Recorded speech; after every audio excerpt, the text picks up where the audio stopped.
It's 2 p.m. Pacific. It's Thursday. I'm Fred McMurray, which means this must be. Pillars, pillars, pillars of franchising. Pillars, pillars, pillars of franchising.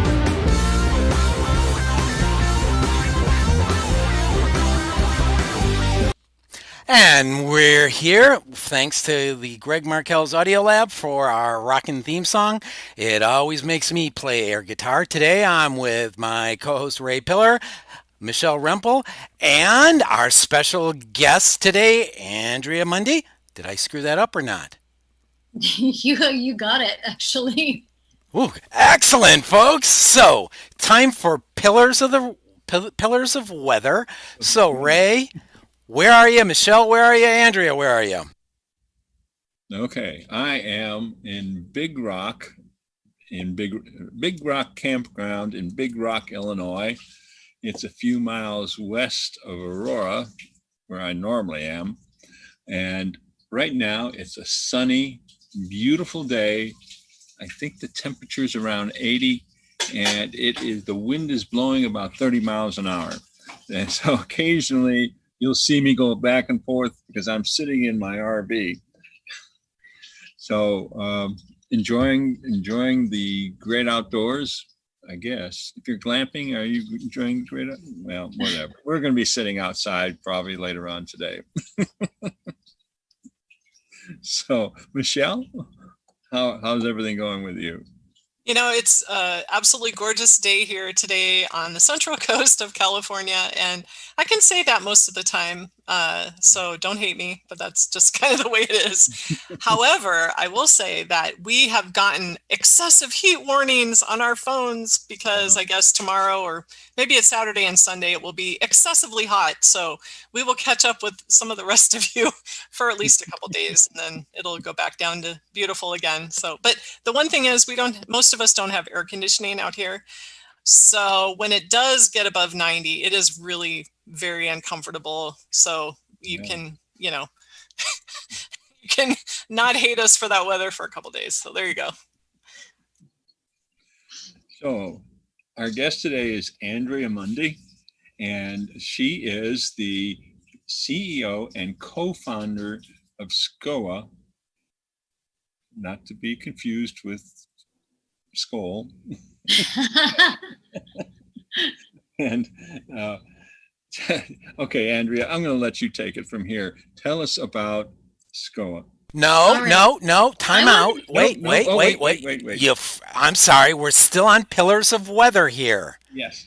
Okay. Yeah. So tell us where you're at and how's the weather. Well, I'm glad that you let me do that because I have a little bit of an obsession with the weather. I am a weather tracker. I love weather. So I I'm, love weather too. yeah, I'm in Vancouver, Canada. So West Coast. It's 19 degrees. I love to say this to my American friends, Canadian. So I think that's just around 70-ish. It's not too warm here today, but we are also, like you, on the West Coast, a little bit further south, heading into a bit of a heat wave where no one has air conditioning. And we love to teeter on the sort of, okay, it's freezing, and then it gets 3 degrees hotter, and now everyone's complaining that it's too hot. So we're never happy with either end of the spectrum over here. So, by that first answer, that means you have ensured that I will be coming back to you later to ask you to become a co-host from time to time because we need weather files on this show. Eh, Ray? Oh, I'm in. I'm always chiding Fred. I says, where he lives, there is no weather. It's always the same. That's not weather. Weather is in the Midwest, where in the wintertime it actually gets cold, and in the summertime it actually gets hot. And you have everything in between, including all kinds of precipitation. But they don't get anything. I come back to Chicago for Christmas. I get all the snow I need for the time I'm there. Let me alone. Now we can go to pillars of franchising.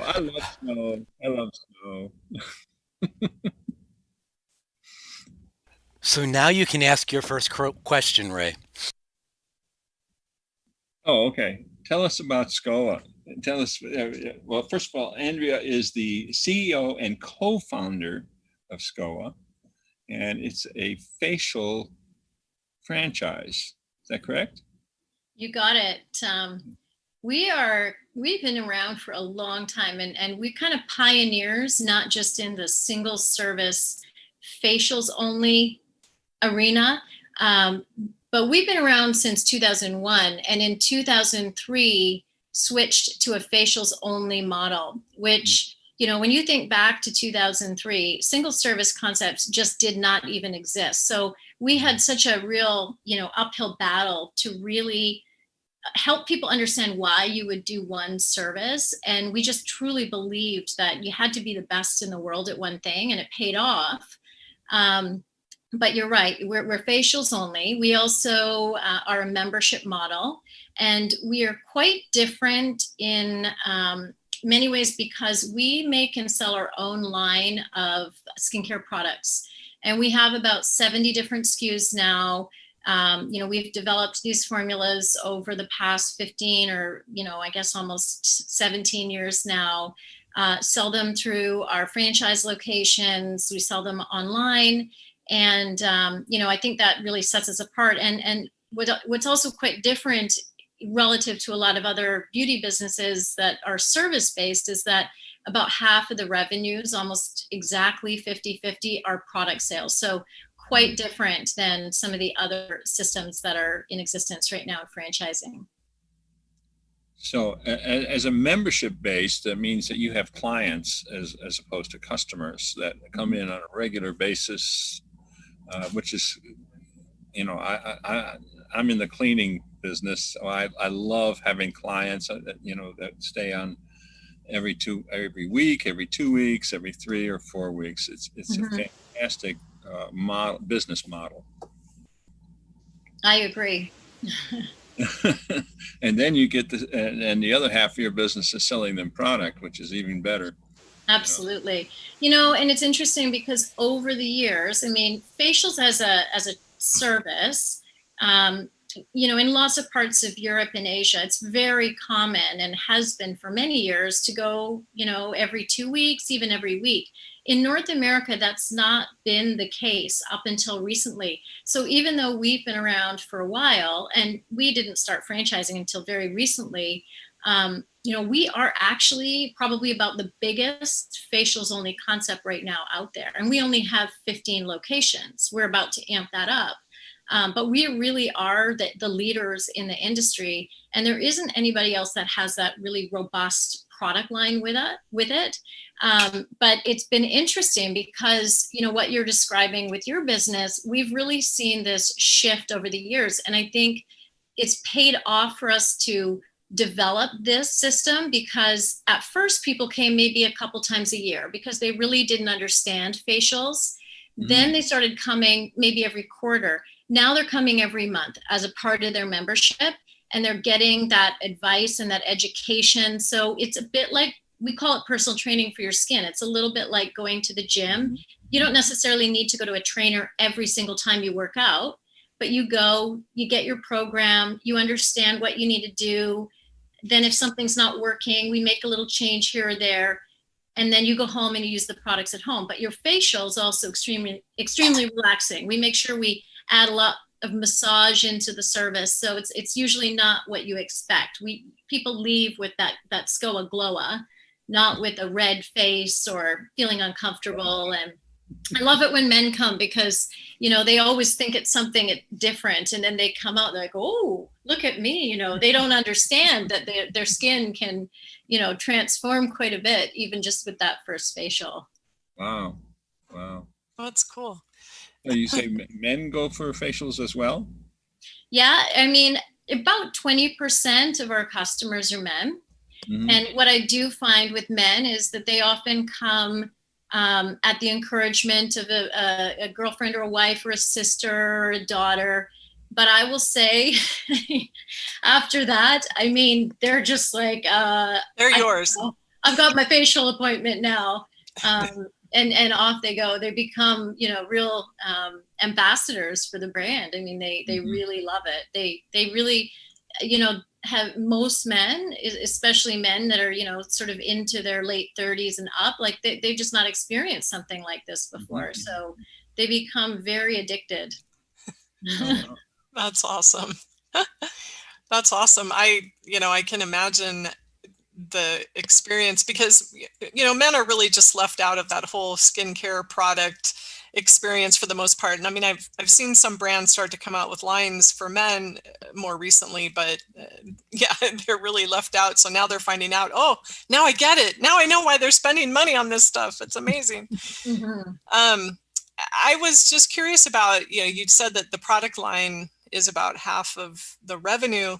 Are you finding that people are your best, people from your stores in Canada are your best ambassadors for people in the United States? Are you finding that people are buying your products without actually having been a customer of yours in your stores? How does that work? That's a great question. And I actually was having a conversation with Meg, actually, about this, Meg Roberts of the Lash Lounge. And I know you've spoken to her in the past. And, most of our customers, they get to know us because they had a facial. And that's actually a really important distinction with our business. So the beauty business is competitive. There's lots of different product lines out there. You can go to a beauty counter and get a little bit of information from someone who knows a little bit about many different brands that they learned from a sales rep. You can go online and sort of fend for yourself and try and pick through reviews. There's a lot of different ways to understand skincare products. But what I try to describe is that when you come in and you have a facial, I mean, for at least an hour, you've got this one-on-one person who only does facials, and they're looking at your skin. And it's not just your skin and what we see. It's okay, what are you doing? What are you really going to spend time on? Are you really going to spend time on 4 products, or should we just look at 2?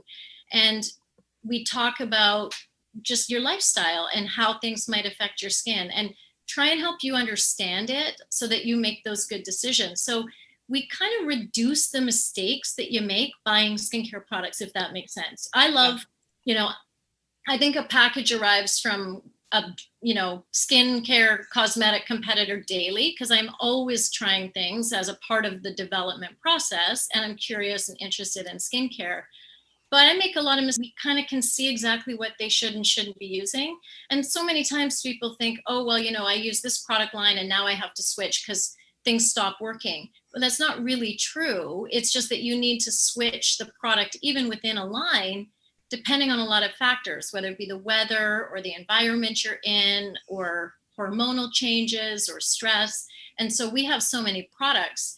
We just make those adjustments as you go and help you trade in and out using sometimes the products that we've already got for you at home, sometimes adding 1 or 2 things. So it's a bit of a science. And I think that it's really unique, the system that we've created. And I think that's why, the membership program is somewhat magical, because people feel that it's not just luxurious, even though it's very relaxing, but there's this real practicality to it. And I think that that's what helps people really stick with it, and they see that change over time. And that's the most important thing. You want people to see a real transformation in their skin. Oh, it's really cool. Speaking of transformation, I'm going to ask you one question, and then I think Fred wants to go to a commercial. Okay. Tell me, what is personal training for your skin? I saw that sentence and I'm intrigued by it. Yeah, well, that's the best way that we could think of to capture what we do. So, it's kind of 3 parts. The first part is the skincare trainer. That's what our estheticians call themselves. So this is the person that's giving you the facial. She's a licensed esthetician who's only doing facials all day long at skoah. So they might do more facials in a day than a typical esthetician would do even in a week or a month somewhere else. Yeah. you're doing a skincare workout, which is your facial. So that's the second part. And then the third part is the products that you're using. And so when we put that together, it really resonated with our customers, and it helped them understand that combination of the expertise and the practicality, and then how they can take that and kind of own it and do it on their own at home as well. Wow. Fred? Working on it. Sorry, I had to click the right button so everything works correctly. So we'll go to a commercial now. But first, we want to thank FeedSpot for listing us in the top 20 franchise podcasts you must follow in 2020. And Ray, what number were we? 1. Thank you, FeedSpot. We love this honor. Hey, franchise owners. How's your local marketing? Do you feel like you could use some help keeping up with your social media posts and comments and reviews? Do you wonder if you could be doing more to attract local customers? Are you able to identify new move-ins to your local area? At Westvyne, we help franchisees like you reach more local customers through digital marketing. With daily monitoring, creative content, and ad placement, and customer data intelligence, we'll get your business in front of the people who want your products or services. We also work with franchisors who need an agency to handle the digital marketing for all of their locations. If you're ready to reach more local customers, give us a call at 805-265-5440 or visit us at westvyne.com. That's 805-265-5440 or westvyne.com. And as a reminder, you can call in at 323-580-5755. That's 323-580-5755. And give us your questions. You can also chat at pillarsoffranchising.com, or on all the social media, you can put a message in and hopefully I'll see it and we'll get that question answered. All right, so I have a quick question. Every time I see the word skoah, I always see it in lowercase s. Why? Why not a capital S? Well, we like to mess with those that are grammatical fanatics. We also sometimes, as part of our branding, like to use the letter K, and our customers will write us entire emails and they'll swap out the letter C with a K. But, it really, we are only a word mark. From a marketing and branding perspective, we don't have a logo that some other brands would have. And so our word mark is our logo. And we felt that lowercase just looks very clean, very simple, and is very much, I think, captures just the simplicity of the system and what it is that we try and communicate in terms of skincare, in terms of breaking through a lot of sort of the fluff in the industry and really just delivering like a really clean and straightforward experience. But, I guess for some people that lowercase s just really drives them a little bit crazy. So there's that too. I like the first part of the answer. You're messing with people who are anal retentive. I like that. I give you two thumbs up. Let's mess with them even more. Typing everything in, then you got people who type everything in lowercase, including their own name, which kind of bugs me a little bit. Yeah, I am actually known as the world's worst typer. So I'm getting better, but my friends make fun of me. They call it, my own secret language. They get texts from me and I think they take screenshots and share them in a group text. Did you see this one she sent? Because it's so unbelievably hard to understand, but I don't know, just a part of my charm. Oh, That's awesome. definitely. So we are in the time of COVID, and you do facials, which are very personal services. I'm sure you've been asked this a million times, but how is that working for you? What are you doing?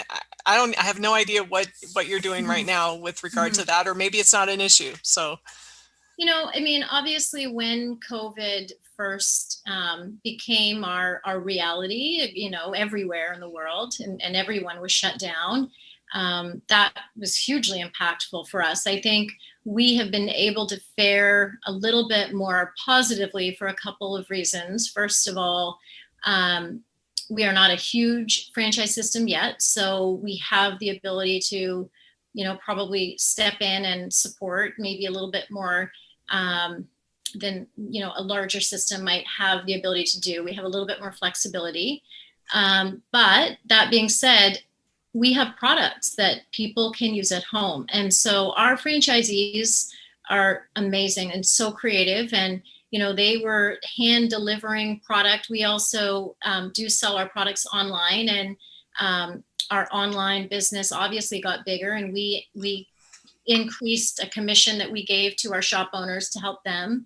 Most of our members actually continued their membership and wanted to. And that really speaks to why franchising, I think, is so powerful. That connection that customers have with that local owner is entirely different than a big corporate entity that grows without that level of understanding of the community and the personalization. So, you know, the members can roll their membership over. So when we reopened, they could have longer facials. We're a little bit more flexible. We let them gift a facial. But from a safety and sanitation standpoint, we've always had extremely high standards. So that's not different. Obviously, we had new measures that we had to put in place, but we are maybe different in many ways than other beauty concepts because you're one-on-one. So you're in a private room with one person. Our shops are quite spacious intentionally. There's 4 treatment rooms as the model.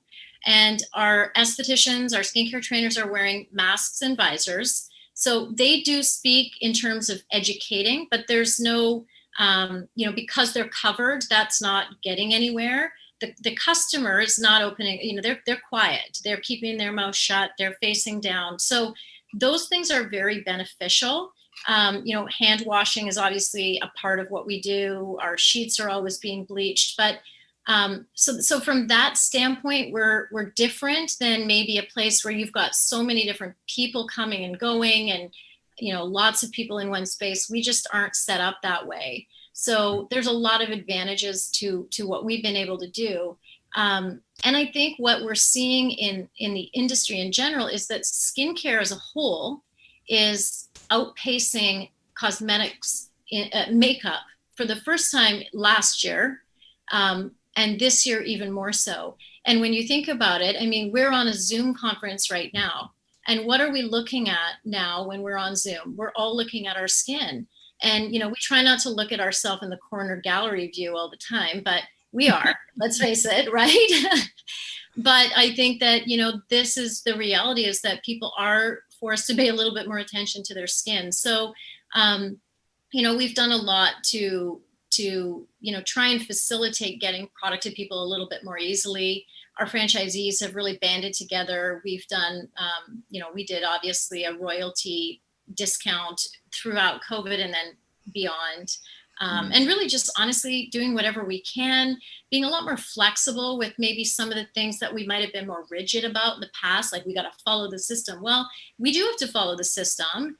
But that being said, we also have to make sure we help people get through this and help everyone make money. So we really, you know, have to listen more to what people need and then make sure that we're helping them in the way that makes sense for them. So yeah, it's been a lot, but, you know, we're working through it. And it's really interesting. You know, we have 15 locations and 8 franchises, and 2 of our franchises coming out of COVID for July were up year on year. So they actually did better in July than they did last year. You know, 3 of them are, you know, 6, 7, 9% or so up, or sorry, below last year. So pretty close. And August, we're just looking at now. So, you know, we're getting there. Our members are coming back. Those that were frozen are coming back. So we're seeing some really positive moves in the right direction, which I think is great. And, you know, I think, will things slow down again, or will there be another closure? Probably. So we're planning for that and looking at ways we can continue to do business through COVID with some of those changes. And so we've just had to be better business people. We've had to be a lot more resilient and a lot more resourceful, which I think is the most important aspect of entrepreneurship. Is you're going to get backed into a corner all the time as an entrepreneur. So you just got to figure it out. And that's really what we've all had to do.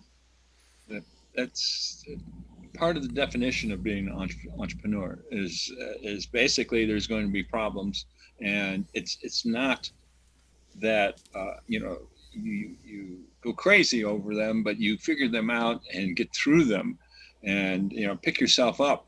We've gone through the recession, and now this COVID thing and other things that have happened to many business owners, and it's important to be able to basically work your way through it, and not just bury your head in the sand and give up. Yeah. It's so important. I find it helps to have a hammer.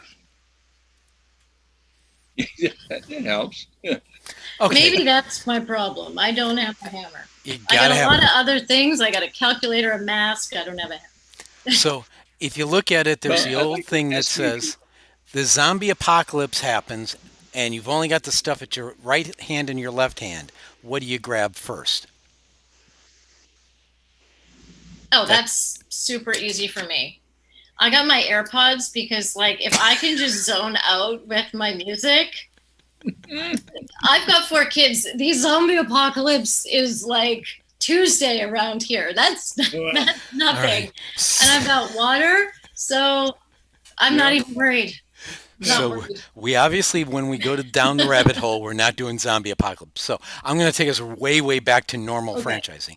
So somebody, Okay. what does the person who wants to buy a skoah franchise, what do they typically look like? And then the second question is what type of investment do they have to have in order to buy a skoah franchise? Mm-hmm. So what's been really interesting about our system is that I think we attract a lot of couples, and I love that. I think, and I don't just mean people that are married. I mean brother sister or different versions of couples. And I think that what's great about that is having someone to kind of share the entrepreneurial load with is somewhat helpful. And what we're seeing right now, we're working with Fastlane and we're working with all of the broker networks. And, we are a semi-absentee model, and we're attracting a lot of business people that really love that this model is something that is relatively simple from an operational standpoint. You've got estheticians running the facials, and then you really just have one person front of house checking people in and out and managing the shop. And so you can have a few units, and we're making that transition now where most of our owners at this stage are, they've got one unit. A lot of them are incredibly smart business people who we've only just started franchising recently, who have, I think, been like real pioneers with us in developing who we are and what we are. And now we're sort of at this point where we're really we're ready to kind of branch and start to operate more units per franchisee. I have 7 shops with my business partner, and we've been doing it for a long time. And I think that the system is very replicatable. It's been very interesting to see that this model works so well in so many different types of markets. We're in smaller towns, we're in bigger cities, and I think that that's been very powerful for us to see. And now that we're partnered with Franworth, we're obviously getting a lot of momentum in terms of having a lot more understanding of what a system needs to operate as a semi-absentee model. Whereas in the past, we might have had different expectations with franchisees. Then now we see that, okay, we can actually help them be even more absentee because we can give them more tools to operate their businesses somewhat remotely. So yes, definitely owner operated. We attract a lot of people that have some experience in the beauty industry, but not necessarily as practitioners. So We don't have a lot of people that are estheticians that run the business. We have one. She was also an aesthetics instructor, but most of them are business people who, are very attracted to the model, the membership model, but also very passionate about the values of the company and making people feel great. We're kind of a unique business in that people come in one way and they leave happier. And there's not a lot of businesses that you get to have that experience with. It seems like such a small thing, but I still to this day, and I don't get a chance to be in the stores as often as I once was, but I love being in a store. I mean, when things feel hard in other aspects of the business, to me, if I can just go work the floor for even an hour, I just feel like I've come home. I'm like, this is what we do. And so a lot of our owners, what I heard loud and clear from all of them is they just could not wait to be open again and just to be in the stores and be with their members and see their crew. And, so that passion for skoah, whether you're going to want to operate more, intimately, that's okay, you can, or remotely, they still all have that passion for that sort of experience with the customer. And that's really, really important in any business. Yeah, definitely. Ray, did you have another question? Sure. Estheticians. I was thinking that sounds like it'd be an awful lot of training. What is the training involved in that, as part of the franchise? Well, we have a bit of a leg up and an advantage in hiring because most estheticians will tell you that their very favorite service is facials. Most estheticians love giving facials because it's a very pleasant treatment to give. You get to connect with a customer, problem solve. It's not super exhausting like a body treatment would be. You're not, waxing or touching parts that you may not want to. You're right there in the face, and you get to see transformation in people's skin. So we do attract a lot of people that want to do facials. Estheticians are licensed, so they come with a solid understanding of facials in every state, and Canada a little bit different, but we hire people that have licenses. And our training is a little bit less challenging than maybe a full service spa because our menu is relatively simple. So we have our facial protocols, which are standardized, but you're going to be personalizing that service based on the customer. So what you're really spending a lot of time on is really understanding the products and how and why you want to use them on each person. And so the training in shop, for most people, it's about a week. We just launched this past month a version of that training where we can do it remotely with a virtual trainer, which is obviously necessary when we can't as easily fly across the country.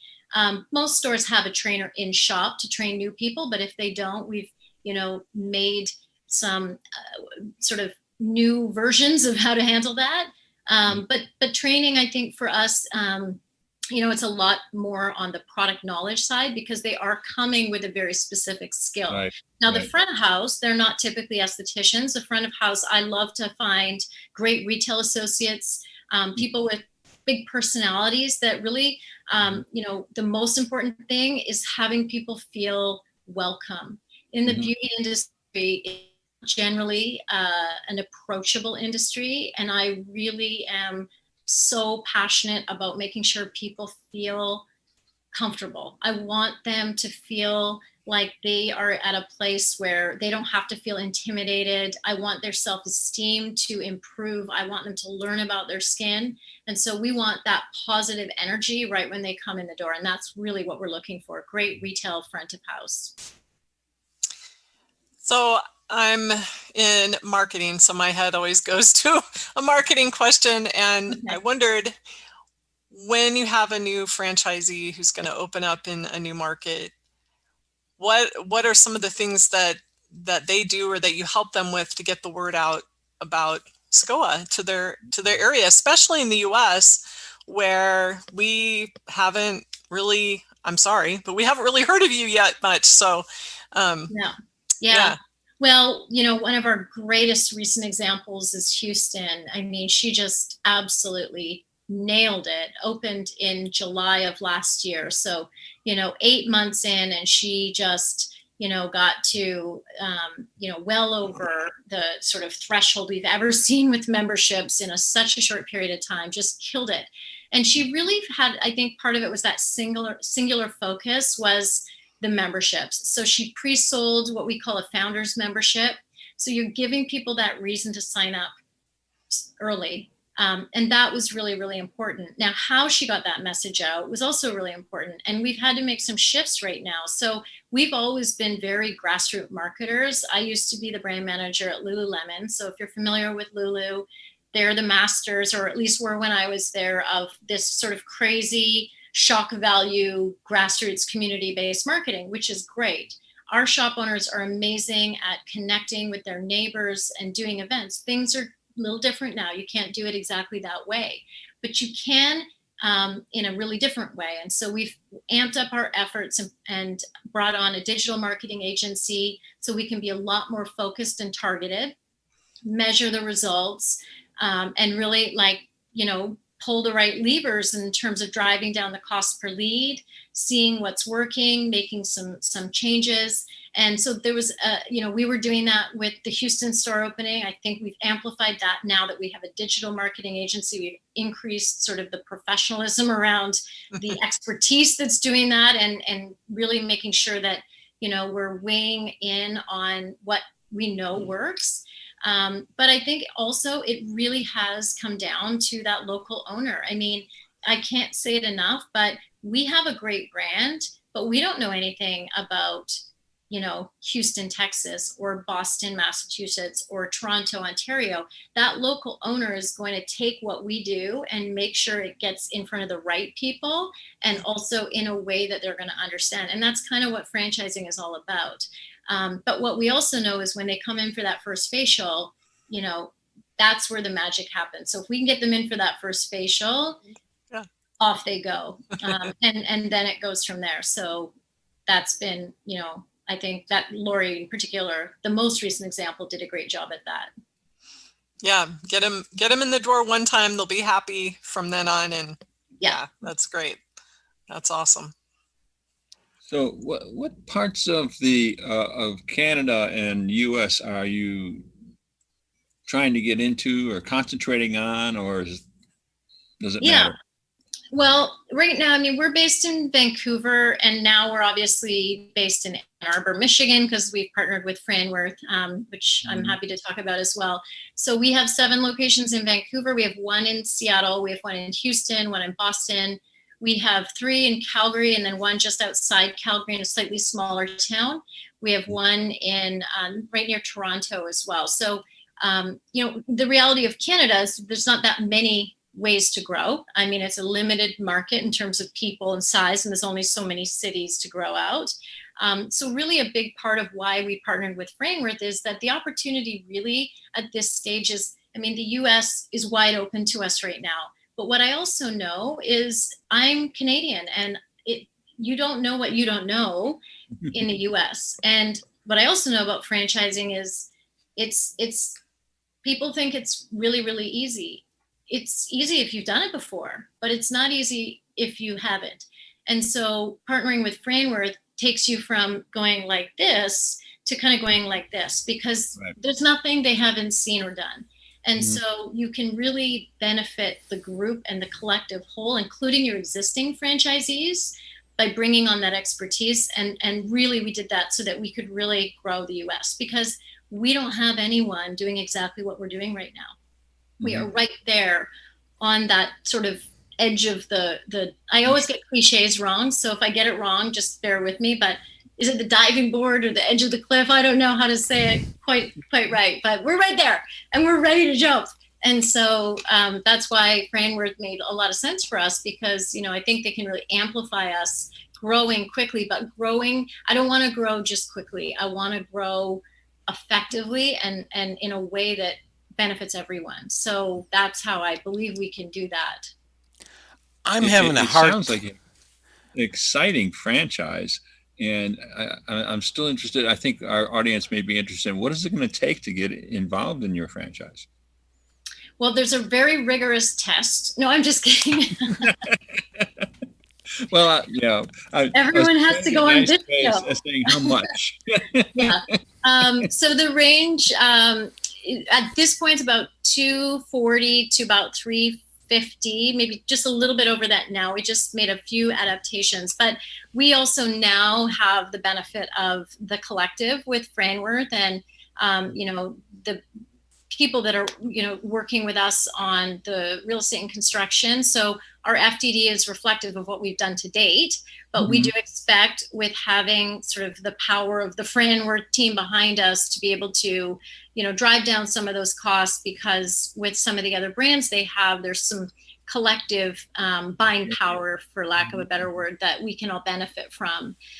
So custom casework, for example, signage, things like that can, really change. So we expect that to swing in a more positive direction. But still, compared to some of the other concepts out there, like, we're in a really great position in terms of accessibility.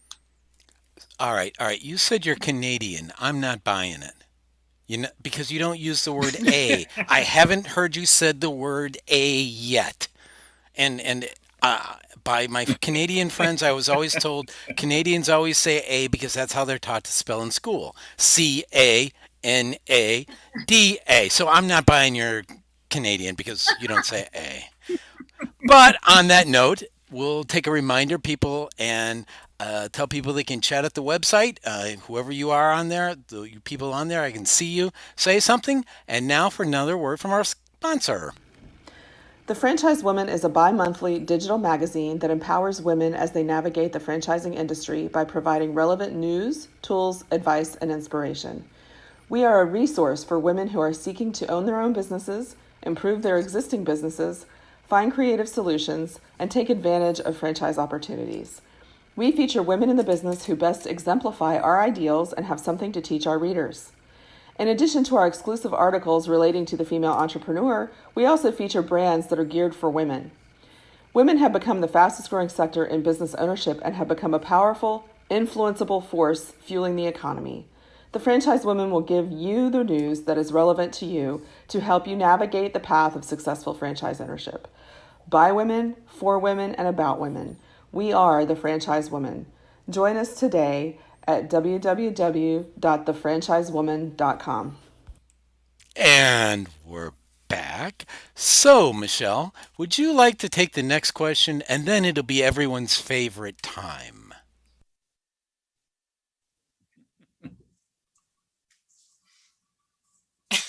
Sure. I think it'll definitely be everybody's favorite time. I am sure of it. So as far as, you've been doing this for a long time, obviously, and you've really grown a successful company. And you've talked to us a little bit about, I guess, skoah's values as far as, how you want people to feel. So just a little more personally, what's your personal mission with growing the business? What drives you to keep going with this? Because it's not an easy undertaking. It's exciting, but it's not easy. So what's your personal take, values, etc.? Well, it's been very, very goal driven. And one of my values is actually setting meaningful goals. And I've spent a lot of time thinking about why I want to do this, especially when it's hard, because, there's times it's really hard. You have to understand the ups and downs of entrepreneurship, not just for yourself, but as a leader for everyone, for the employees, for the franchisees. Like you really have, I take that all very personally into heart and do my best not to internalize it. But it's really, I think, I am very passionate about people's self-esteem. I think that the beauty industry is hard on people's self-esteem, and I really think it can be done differently. I think that people don't need to be shamed into buying things. People need education. It's really not that complicated. if you can give people tools, help them understand why something's happening to their skin, give them that education, and they're going to make their own decision. And it's probably going to be one that, we like.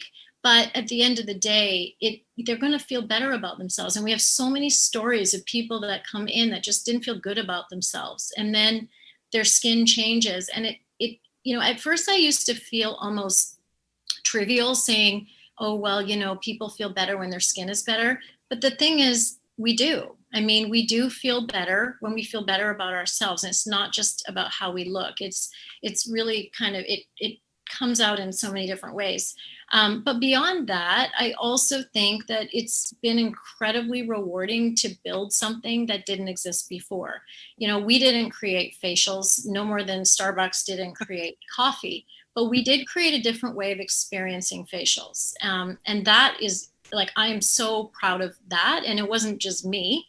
This is, my business partner, my franchisees for sure, my employees. I mean, I've had some employees for, up to 12 years, some of them, and we've all developed this together. And, now that we're with Franworth, I love even more people that are smart that I can share this stage with to get us to grow. It's about that bigger pie that we all get to share in. And, I hope we all, and I do believe we're all going to financially benefit as well. Because when the franchisees are winning, we all win. But it is, it's this vision I have of just having a really positive experience in an industry that can really actually make people not feel so great. So I like to say that if there's nothing else we do, we educate and we empathize. And those are the two pillars that trickle down to what our values really stand for. And so I say to my crew all the time, if there's nothing else you remember about what we do, it's empathy and educate. Everything else will just fall into place. That's right. Very good. Thank you. All right. So before we go down the rabbit hole, I'm going to go back to a question I've been known to ask before. One of the reasons I do this show is for the little baker. She's the little woman that makes grandpa go, pity, makes my heart go pity pat. So what advice would you give my soon to be 3-year-old granddaughter on how to be successful as a woman in life? Oh, that's the easy one. Why not you? Why not you? And I know that seems silly or simple, but the thing is, I think we look at people who are successful or famous and we think that they've got some rare trait, but they don't. They're just like us, and they might have a natural talent, but everyone has a natural talent of some kind. So the thing is that if you really want to do something, there's absolutely no reason why it can't be you versus someone else. And so that confidence has to come from within you. And really the way you think of it is why not you? Why that person and not you? And it's as simple as that. And I say that to my kids all the time. You just have to have that in your brain. Of course you can do that. You want to do that? You're just going to have to do it. It's going to be hard, but you're just going to have to do it if you want to do it. Now, I have one thing I have to tell you though. Donna, our franchise fast lane sales director, mentioned that I got the price a little bit wrong of what it costs to open a skoah. So she's texting me. So just for Donna's sake, so I don't get in trouble. I was close. I think I went with, I'm a range type of person. 260 to 412. There you go, Donna. Okay. thank you, Donna. Donna's been invaluable to making sure Andrea got here. So we thank Donna and for even watching and listening. So now it's the fun part of the show. Uh-oh. Down the rabbit Twilight hole. Zone. Which, when you watch this, it looks even cooler than it does right now. I'm sorry. So today's down the rabbit hole question, since we know we can't do zombie apocalypse, we're going to talk about space aliens. Recently, there's been quite a bit of news out from the Department of Defense about aliens, visitation, extraterrestrial spacecraft, things like that. So my question is how will skoah determine the perfect facial for alien species who start to visit us? Well, we're going to have to be very careful about fruit or glycolic acids. I think we're going to have to work with things that are more lipid based.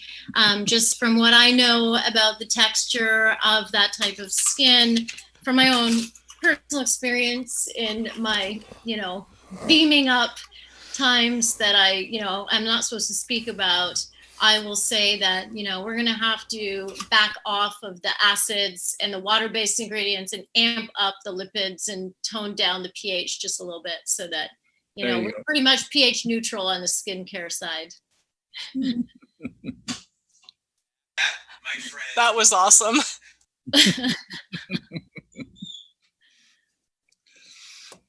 So, Fred, can't hear you. Turn your microphone on. No, still can't hear you. Anyway, I think Fred wants me to ask the final question. He's shaking his head. Okay. So the final question is, now this sounds like a really exciting franchise. And I think our audience would be interested in finding out, how do they get involved? Who do they contact?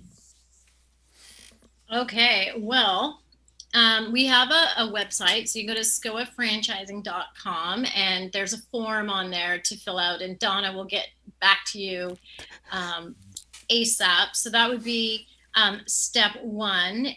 If you want to just speak directly to Donna, who will definitely point you in the right direction. I'm just trying to remember exactly what her email is.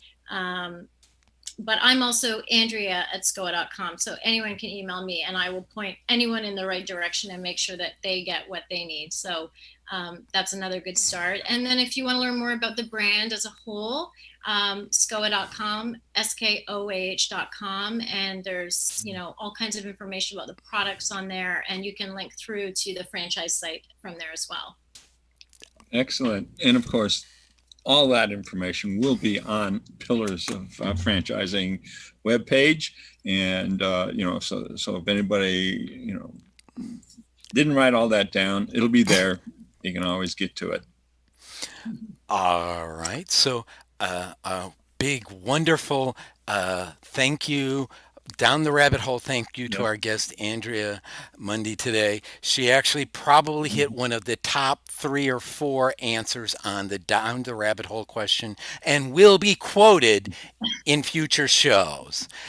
Thanks to my co-host, Michele Rempel and Ray Pillar. We'll be back with, I'm not sure it'll be more interesting next week, because this has been really fun. Like I said, this goes into my top 5 down the rabbit hole questions. So, folks, we'll be back next week with another interesting show.